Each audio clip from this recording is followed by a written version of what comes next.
বিনা টাকা বাংলাদেশ ভ্রমণ করতেছে। তাহলে আমার 18 নম্বর জেলা ছিল, এখন আমি 19 নম্বর জেলায়। সো আপনি কি আমাকে বিনা টাকা নিতে পারবেন কি? একজন মানুষ যদি আইসা না, না, কথা বলেন, বলেন।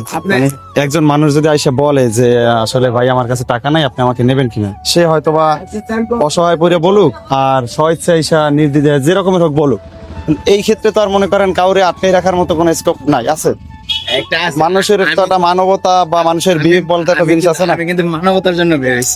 মানুষ বলতে সবারই তো একটা মানবতা আছে নাকি, বিশেষ করে যারা মুসলিম তাদের তো আছে।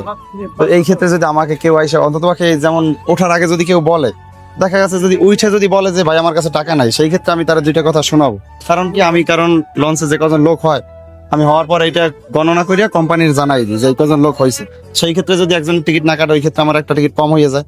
কিন্তু যদি কেউ ফার্স্টে ওঠার আগেই বলে যে ভাই আমার কাছে টাকা নাই, তো আমাকে নেওয়া যাবে কিনা, সেই ক্ষেত্রে আমার কোনো অভিযোগ নাই, তা আমি তারে নির্দ্বিধায় নিয়ে যাবো ইনশাল্লাহ, তাতে কোনো সমস্যা নেই।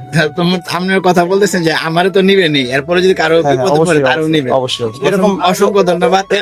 এরকম প্রতিনিয়ত হইতেছে। আমি এরকম মানুষ, বরিশাল থেকেও হয়, আমি এরকম বলে। এরকম ভালো মনের মানুষ খোঁজার জন্য বেরিয়েছি। আমি এটা 18 নম্বর জেলা শেষ, আমি 19 নম্বর জেলা যাইতেছি। তো ধরেন আপনি enjoy করেন, সমস্যা অসংখ্য নেই। ধন্যবাদ আপনাকে। ভাই নামটা কি? প্রিন্স হাওলাদার। অসংখ্য ধন্যবাদ।